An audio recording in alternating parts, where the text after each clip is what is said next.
In 2020, a 2-year-old boy named Awaab sadly died in the social housing flat that he shared with his family as a result of and following a long period of exposure to damp and mould, which, although repeatedly reported to the landlord, had been left untreated.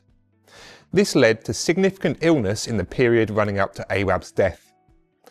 As a result, the UK government is planning to bring in a new set of regulations which is being dubbed Awaab's Law, which comes into effect from 27th of October 2025. While the trigger event for the preparation of Awaab's Law was, of course, damp and mould, Awaab's Law will also apply to other hazards prescribed by the Housing Health and Safety Rating System, with the exception of overcrowding. In this video, however, we will be concentrating particularly on damp and mould issues, as this is a very common building ailment which we are asked to look at on a regular basis. Up until this point, we have dealt with many landlords who have often had several different contractors or surveyors assessing their properties, each giving conflicting advice, and in many cases tenants are blamed for damp and mould growth within the property. In my personal experience, I have never seen a property which is damp and mouldy solely as a result of the tenant's way of living, and as such there is almost always going to be an underlying cause or building issue. It is of course convenient for landlords or property managers to blame a tenant for drying clothes indoors or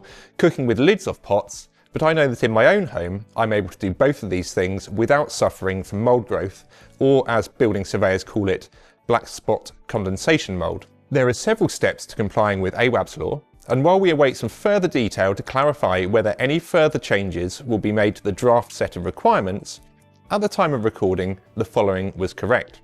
Awaab's Law differentiates between emergency hazards and significant hazards. An emergency hazard is described on the UK government's website as one that poses an imminent and significant risk of harm to the health or safety of the tenant in the social home. This would reasonably be applied to hazards which could at any point cause damage to the health and safety of tenants if not addressed straight away. Some examples of these might be exposed wiring in an electrical installation or complete loss of water supply to a building. A significant hazard is classified as one which poses a risk of harm to the occupier's health or safety that a reasonable lessor with the relevant knowledge would take steps to make safe as a matter of urgency. Of course, as we are concentrating on damp and mould, this would be classified as a significant hazard, but I will briefly also set out the requirements for an emergency hazard.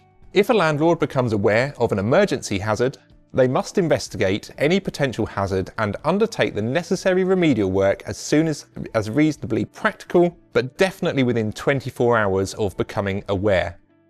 Of course, this is within 24 chronological hours and not 24 business hours, and so it will be critical for social landlords to have a good supply chain of emergency response contractors and consultants to ensure compliance with this element. For significant hazards, a social landlord must investigate any significant hazards within 10 working days of becoming aware of them, or instruct a surveyor to do so on their behalf, following which they have up to 3 days where they have to produce a written summary of investigation findings and also give a copy of this to the tenant.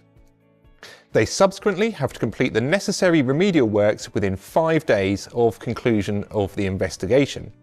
So in a damp and mould instance, this could potentially involve cleaning the mould away from the building within 5 days of concluding the investigation. Subsequently, the landlord will have to have taken steps to begin any further remedial work within 5 days of the investigation concluding, although note that this is just steps to begin this work. It's not exactly clear what steps to begin work mean, but it's very common that remedial damp and mould treatment can take weeks or even months to organise.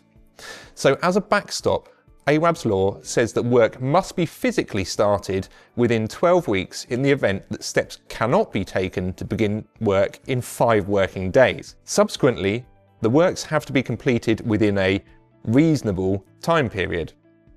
If these timeframes can't be complied with, then it's incumbent on the social landlord to provide alternative accommodation for the household and to keep the tenant updated as the process is ongoing. As I mentioned at the beginning, at Harrison Clarke, we often find the solution to damp and mould issues where other surveyors or contractors have tried to make an assessment of the building but have failed to do so. Unfortunately, this is because contractors and even surveyors are sometimes either lazy or ill-informed and will often jump to the first conclusion they find. In reality, damp and mould assessment can be very difficult and time-consuming, as often the entire property needs to be inspected and carefully considered for routes of water ingress or cold bridging to develop. I recently watched a programme on TV about social housing tenants suffering from dampness, and as the TV camera panned across the front of their house, it was very clear and immediately obvious to me, but apparently not to the housing provider's estates team, that the cause was simply that the external brickwork had not been repointed, probably for over 40 or 50 years. Had this work been done, the issue would have been rectified many years ago.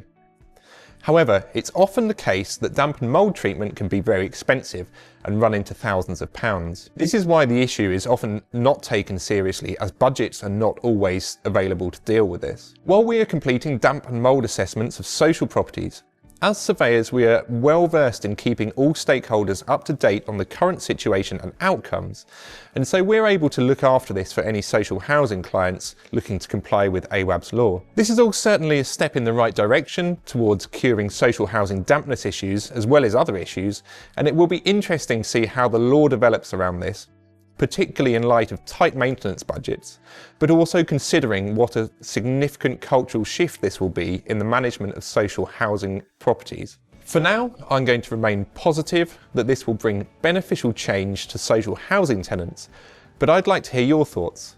Put them in the comments below. I'd like to say special thanks to Alex Roberts, who helped me with research on Awaab's law, and as always, we can be contacted for further advice on building defects through our website, harrisonclarke.co.uk.